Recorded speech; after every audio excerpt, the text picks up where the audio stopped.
I am in any capacity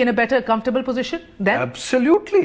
دیکھیے میرا مسئلہ اس وقت یہ ہے جو میں نے اپنے آپ سے سوال کیا، کیا میں ٹریڈیشنل سٹرکچر کے اندر ڈیلیور کر سکتا ہوں اگر میں اس میں تبدیلی نہیں لاتا؟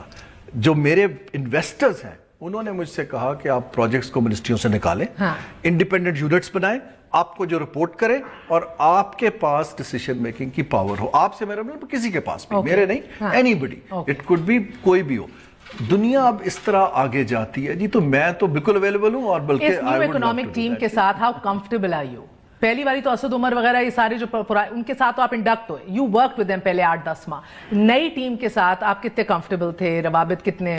جی میرا بہت کم رابطہ ٹو بی آنیسٹ نئی ٹیم کے ساتھ، کیونکہ وہ IMF کے پروگرام میں بالکل بزی رہے، اور میرا جو خاص طور پہ مشیری خزانہ سے یہ بالکل جو میں خبریں پڑھ رہا ہوں، میں تو ان کو 5 دن سے 6 دن سے ملا بھی نہیں، سو میرا ان سے کوئی رابطہ نہیں ہے. جی ہاں یا نا میں جواب دیجیے گا. آپ کی ایک اہم ترین کال میٹنگ تھی جو آپ نے ورلڈ بینک کے ہیڈ کے ساتھ کرانی تھی، اور ایک بورڈ میٹنگ تھی، ایک زبردست بورڈ جو آپ نے 2.5 سال بعد تشکیل دی ہے ود پروفیشنلز آن اٹ. بڑا دل خوش ہوا وہ بورڈ کو بھی دیکھ کے. یہ دونوں میٹنگز کال آف کروا دی گئیں، کریکٹ؟ نہیں جی، دونوں میٹنگ کال آف ہو گئیں، اب مجھے نہیں پتا کروا دی گئیں، لیکن ہو نہیں سکی. Do you blame the bureaucracy or do you blame I'll take names sir, داؤد صاحب، حفیظ شیخ؟ میرے نالج میں نہیں ہے جی، جب تک میرے پاس ایویڈنس نہ ہو مجھے کچھ کہنا نہیں چاہیے. لیکن میں اس لیے کہہ رہا ہوں کہ یہ میٹنگ کیوں اہم ہے. جو بورڈ میٹنگ ہے وہ اس لیے اہم ہے کہ ایک تو وزیر اعظم چیئر کرتے ہیں، ایک میسج بڑا کلیئر جاتا ہے کہ جو انویسٹمنٹ ہے یہ حکومت کی پرائرٹی ہے، ہیڈ آف اسٹیٹ اس کو چیئر کر رہے ہیں. میری جو ڈیزائر تھی اس کے اندر سارے اہم فیصلے ہم کر سکتے تھے، وہ لاسٹ منٹ پہ کینسل ہوگی، تو obviously as head of BOI I was very disappointed. So محمد بن قاسم ادھر آئے، 20 ارب ڈالر کی انویسٹمنٹ کا ذکر کیا گیا، اس کے اوپر کیا اپڈیٹ ہے؟ قطر نے کہا ہم آپ کے ایئرپورٹس وغیرہ میں انویسٹ کریں گے، اس کی کیا اپڈیٹ ہے؟ چائنا کے ساتھ you were very very actually engaging, کیا اپڈیٹس ہیں؟ یہ پروجیکٹس آپ مڈ وے چھوڑ کے جا رہے ہیں یا کیا بنے گا؟ یہ ساری چیزیں اس وقت ایک ڈیسیشن میکنگ کے لیول پہ آ گئی ہیں. جیسے انہوں نے، آپ کو یاد ہے جو آپ نے خود مینشن کیا، وہ پاکستان کے ایئرپورٹس میں انویسٹ کرنا چاہتے ہیں قطر. محمد بن سلمان نے کہا کہ میں ریفائنری لگانا چاہتا ہوں، میں منرلز میں آنا چاہتا ہوں، میں رینیوبل انرجی میں آنا چاہتا ہوں. اس وقت ہمیں اس کے اوپر جلدی فیصلے کرنے ہیں کہ جی ٹھیک ہے، ان لائنز کے اندر آپ آئیے، یہ ہم اگر ایئرپورٹس کرنے ہیں تو ہمارا یہ ہے، اگر آپ نے یہ جگہ ہے، so there number of decisions which are pending. Okay you seeing کہ پینڈنگ ہیں، کوئی بھی آئے گا وہ فیصلے جلدی سے کرا دے، مگر سر ہم سمجھتے ہیں کہ ان ممالک کا ایک کلچر ہے، ان کی ایک روایت ہے، ان کا ایک ورکنگ کا طریقہ ہے، یہ وسیلوں پہ کام کرتے ہیں، ریلیشن شپس پہ کام کرتے ہیں. اسد عمر پہلے چلے گئے، اب آپ ان کے پوائنٹ مین 8 مہینے سے ان کو انگیج کر رہے تھے، اب آپ چلے گئے ہیں، کیا اس سے منفی اثرات نہیں مرتب ہوں گے اس پورے پروجیکٹس کے اوپر، اس پوری ریلیشن شپ؟ 3 چیزیں جو ہیں جی انویسٹمنٹ کو امپیکٹ کرتی ہیں. Number 1 is relation ship of trust جو ایک بن جاتا ہے. Number 2 policy clarity. Number 3 policy consistency. جب تک ہم یہ تینوں چیز نہیں کر پائیں گے، دیکھیں اگر ہم ہر روز ٹیرف بدل دیں، پالیسی بدل دیں، ٹیکسز بدل دیں، تو انویسٹر تو کمفرٹیبل نہیں ہوگا، وہ تو پیک اپ کر کے چلا جائے گا. اس وقت ہمیں ان تینوں چیزوں پہ فیصلے کرنے ہیں کہ ہمارے انسینٹیوز یہ ہیں.